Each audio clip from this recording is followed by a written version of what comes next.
Hello viewers, మనం చేపల్ని రకరకాలుగా వండుకుంటూ ఉంటాం. చేపల పులుసు, చేపల ఇగురు, చేపల ఫ్రై, ఈ విధంగా రకరకాల చేపల్ని రకరకాలుగా వండుకుంటూ ఉంటాం. కానీ చేపల పులుసు మాత్రం అందరికీ ఇష్టం ఉంటుంది. ఎందుకంటే వేడివేడి అన్నంలోకి చాలా కమ్మగా ఉంటుంది కాబట్టి. ఆ చేపల పులుసుని నేను ఏ విధంగా చేస్తానో చూసేయండి మరి. నచ్చితే మీరు కూడా చేసుకోవచ్చు, అంత కమ్మగా ఉంటుంది. ఇంకెందుకు ఆలస్యం, చూసేయండి మరి. ఫస్ట్ అయితే స్టవ్ మీద కడాయి పెట్టుకొని ఒక 3-4 టేబుల్ స్పూన్ల ఆయిల్ వేసుకోవాలి. పులుసులలో ఆయిల్ కాస్త ఎక్కువగానే పడుతుంది. ఇది వేడైనాక ఇందులోకి జీలకర్ర వేసుకోవాలి. ఇది మంచిగా చిటపటలాడిన తర్వాత ఇందులోకి 3-4 ఉల్లిపాయలని పేస్ట్ చేసి వేసుకోవాలి. ఇలా పేస్ట్ చేసి వేసుకోవడం వల్ల మనకు పులుసు అనేది చిక్కగా వస్తుంది. ఈ ఉల్లిపాయ పేస్టు ఆయిల్లో మంచిగా ఫ్రై చేస్తేనే మనకు పచ్చివాసన లేకుండా మంచిగా మగ్గిపోతుంది అనమాట. ఇలా మగ్గినాక ఇందులోకి అప్పటికప్పుడు చేసి పెట్టుకున్న అల్లం వెల్లుల్లి పేస్ట్, పసుపు కూడా వేసుకొని మంచిగా పచ్చివాసన లేకుండా ఇది కూడా ఫ్రై చేసుకోవాలి. ఇలా కలగలుపుతూ ఫ్రై చేసుకున్నాక ఇందులోకి ఇప్పుడు మనం రుచికి సరిపడా కారం, 2 టేబుల్ స్పూన్ల ధనియాల పొడి, 2 టేబుల్ స్పూన్ల జీలకర్ర మెంతుల powder, 1/2 teaspoon garam masala వేసుకోవాలి. ఇవే ఇంగ్రీడియంట్స్. ఇవన్నీ కలగలుపుకొని మంచిగా ఉడకనివ్వాలి.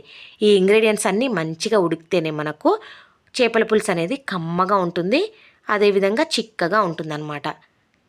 మీడియం ఫ్లేమ్లో లేదా లో ఫ్లేమ్లోనే అడుగంటకుండా మంచిగా ఉడకనివ్వాలి. చూసారు కదా ఎంత మంచిగా ఉడికిపోయిందో. ఇలా ఉడికినాక ఇందులోకి 1 కప్పు చింతపండు రసం వేసుకోవాలి. 1 కేజీ చేపలకి 1 కప్పు చింతపండు రసం వేసుకున్నాను నేను ఇక్కడ. చూసి వేసుకోవాలి, లేదంటే పుల్లగా అయిపోతుంది. ఇలా మొత్తం కలగలుపుకుంటే ఇది చిక్కగా వచ్చింది కదా. ఇది మరిగితే ఇంకా చిక్కగా అవుతుంది కాబట్టి ఇప్పుడు మనం ఇందులో కొద్దిగా వాటర్ యాడ్ చేసుకోవాలి. నేనైతే 1 కప్పు వాటర్ యాడ్ చేసుకున్నాను. అందాజాన్ని బట్టి చూసి వేసుకోవాలి. రుచికి సరిపడా ఉప్పు కూడా వేసుకున్నాక ఒకసారి కలబెట్టుకోవాలి. ఇలా మొత్తంగా కలబెట్టుకున్నాక మూత పెట్టుకొని మరగనివ్వాలి. 5 నుంచి 10 నిమిషాలు మంచిగా మరిగినాక మూత తీసి చూసుకుంటే మనకు ఈ విధంగా ఆయిల్ పైకి పేరుకుంది కదా. ఆయిల్ పైకి పేరుకుంటే మనకు పులుసు అనేది మంచిగా మరిగిపోయినట్టే. ఇప్పుడు ఇందులోకి చేప ముక్కల్ని వేసుకోవాలి. శుభ్రంగా కడిగి పెట్టిన చేప ముక్కల్ని వేసుకొని ఒకసారి మంచిగా కలుపుకోవాలి. వెడల్పాటి గరిటెతోని మంచిగా ఒకసారి కలుపుకోవాలి. ఇవి ఉడకలేదు కాబట్టి విరిగిపోవు, కాబట్టి మంచిగా కలగలుపుకొని మూత పెట్టుకొని మగ్గనివ్వాలి. ఒక 5 నిమిషాల తర్వాత మూత తీసి చూసుకుంటే మనకు కొంచెం మగ్గిపోయింది. చూసారు కదా. ఇప్పుడు మనం సన్నగా తరిగిన కొత్తిమీరని వేసుకోవాలి.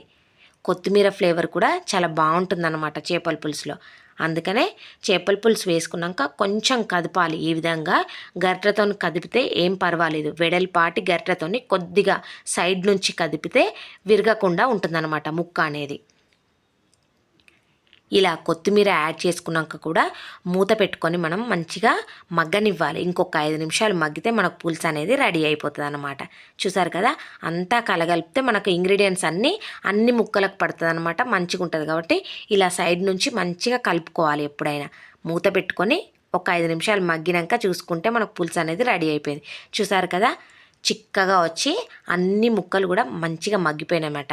చేపల పులుసు చేసుకున్న రోజు కన్నా తెల్లారి తింటేనే చాలా కమ్మగా ఉంటుంది కదా. అది అందరికీ తెలిసిన విషయమే. మళ్ళీ ఒకసారి చెప్తాను. ఈ వీడియో నచ్చితే మీరు కూడా చేసుకోండి. అలాగే నచ్చితే సబ్స్క్రైబ్ చేయండి, లైక్ చేయండి.